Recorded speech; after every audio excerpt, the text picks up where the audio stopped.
How's it going, everybody? Thank you very much for watching. I'm Orlando Ruiz Jr., and welcome to another classic movie review. This is my review of The Graduate from 1967, a classic 60s film starring Dustin Hoffman and Bancroft and Catherine Ross. This is a coming-of-age movie about a young man who just graduates from college, and the beginning of the film starts out with a party in his honor thrown by his parents.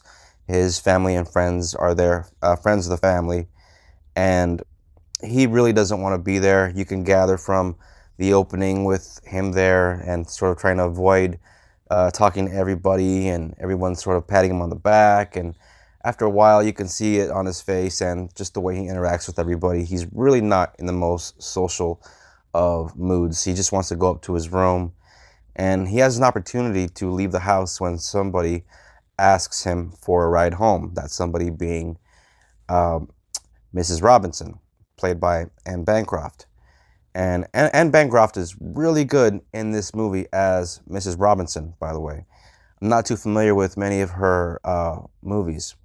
I just remember her in G.I. Jane, I think. She had a small part in that back in like 1996, 97. So they get to Mrs. Robinson's house, but she has no intention of going in alone. She asks Benjamin to accompany her inside for safety reasons. So he does, and then he goes in the house. She offers him a drink. He declines, says he needs to leave.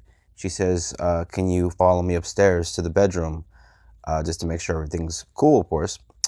And he's really reluctant, but of course he follows her upstairs. And then he finds himself in that situation where she asks him to help her unzip the back of her dress. And then it sort of dawns on him, like it dawns on the viewer, that she's trying to seduce him. And there's even a very famous line said by Hoffman's character in this film, all the while a shot from underneath her leg, which is a famous and iconic poster by now. But yeah, of course, he says that infamous line, "Mrs. Robinson, you're trying to seduce me." And she pretty much succeeds.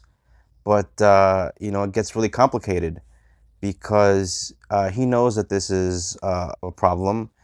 And at the same time, he sort of can't help himself. He pretty much falls under her spell in a way, and falls a victim to her. But he's completely compliant, and he wants to pretty much go through with it from the beginning, and does so more than once.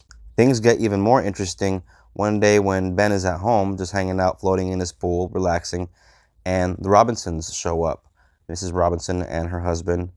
And her husband is just making casual chit chat with Ben, and casually mentions that their daughter Elaine is coming back from school soon, and suggests that Ben be the one to take her out. Of course, Mrs. Robinson is opposed to this idea and tries to play it cool around her husband. But once she gets Ben alone, she lets him know that, yeah, she has no intention of letting him date her daughter. And when she does come into the picture, it's interesting to see how Ben reacts to Elaine. And through that, there are some real touching moments between the two of them. The actress who plays the daughter of the Robinsons, Catherine Ross, as Elaine Robinson, she was also very good in this movie. I've only seen her in one other film, and that was The Stepford Wives from the early 70s. I remember she was really good in that film as well. But yeah, her and Dustin Hoffman were really good together in this movie.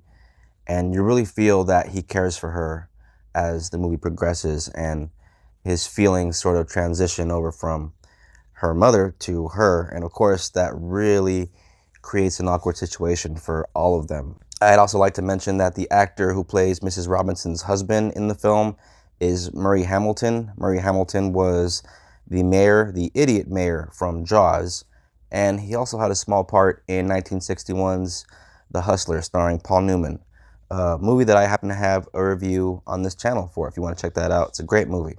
I'd like to add that I've always thought that this movie, even though it did come from United Artists, which is a Hollywood movie studio, this movie really does feel like an independent film. And maybe that's because this movie came out at a time when film was changing, And the movies, the great movies of this time, were changing cinema. Movies like Easy Rider and Cool Hand Luke, Midnight Cowboy, and of course, The Graduate was changing the landscape of film. And it wasn't the regular sort of generic Hollywood structure. It was one of those movies that broke the rules. So of course, once the third act of this film comes, Ben has some serious choices to make. Of course, he has all kinds of guilt because of his relationship with Mrs. Robinson, and he starts to have feelings towards Elaine, her daughter, and it gets kind of messy. Ben has some serious choices to make, whether he's going to obey Mrs. Robinson or follow his heart. And if you want to find out, check out the movie. I highly recommend this one. It really is a classic, and it's one of those great 60s movies that I think everyone should see if you're a fan of 60s cinema or if you're a fan of just great movies. But this is definitely one that I believe can be found on streaming. I've seen it out there many times, even saw it once or twice on a couple of streaming apps. But of course, I got my own copy I like to throw on just because I'm a fan of physical media. Blu-rays are still out there, especially for great movies like this. Highly recommend you get your own copy because it's The Graduate. It's one of the greatest movies ever. And of course, you got Dustin Hoffman there on the cover, looking like he's got problems. And he does have some problems, believe me. But yeah, 4 stars, great movie. It's funny, it's got heart, and maybe just what you're looking for if you want a nice little date movie. Thank you very much for watching this. Please share, like, subscribe, hit that bell, notifications on all the classic reviews coming your way, and look out for more. Till next time, take care.